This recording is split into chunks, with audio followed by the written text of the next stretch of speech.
Sa wakas, Butler trade sa GSW, yari na ang lahat. Makailang beses na nga pong nababalita to mga kapatid na isa lang ang kababagsakan ni Jimmy Buckets. Kundi dito kila Curry sa Golden State. Magbubunyi ang buong fans nito dahil sa wakas nga madadagdagan na rin ang isa pang superstar ng kanilang team. Ito nga po ang matagal na ring hiling ni Steph na bago nga daw magtapos ang karera niya gusto niyang makakuha pa ang team ng katimbang niya, lalo na't nawala na nga po si Captain Clay sa kanila. Paano ba naman kasi mga kapatid, kahit pa nga po talagang solid na ang team ng Golden State ngayon, kita naman nga po yan sa magandang standing nila kahit injured pa si Curry. Major target pa rin nila hanggang sa ngayon si Jimmy Butler. Ayon nga po yan kay Sam Amick ng The Athletic. More willing than ever na nga po ang team ng Warriors para kay Jimmy. At ang malupit pa nga po dyan, kahit si Kuminga na ilang silang i-trade nitong mga nakaraang season, handa na nga po nilang pakawalan para lang makuha itong Jimmy Buckets na to. Marahil silip nga po ng pamunuan nila Curry at Warriors na pasok sa sistema nila ang laruan ni Butler.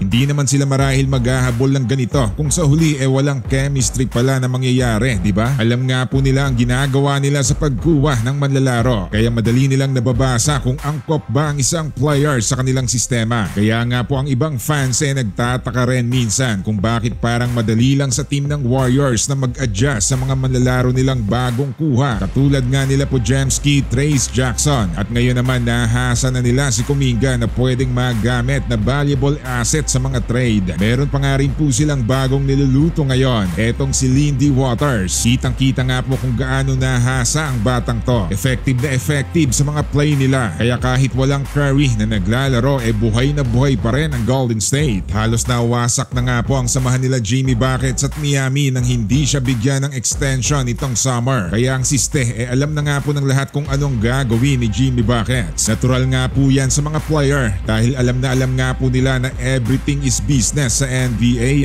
Samantala kawawang Westbrook, need nang mag-retire, tanggalin na. Tignan mo nga naman kapag minamalas ang panahon ni Russell Westbrook mga kapatid. Nagkanda malas na nga dahil tila ginawa kang scapegoat ng Lakers dati. Ngayon naman ibang trahedya naman yata ang aabuti ni Brody. Tila tuloy-tuloy na nga po at parang ayaw na ng mga tao sa dating MVP. Maawa naman kayo sa taong to. Ginagawa naman niya ang trabaho niya sa loob ng court. Pero bakit parang puro kamalian na lang yata ang nakikita sa kanya? Lahat naman tayo nagkakamali din. Pero parang hindi na rin tama yata ang ganito. Nalubog na nga ang tao mas lalo pang nilulubog.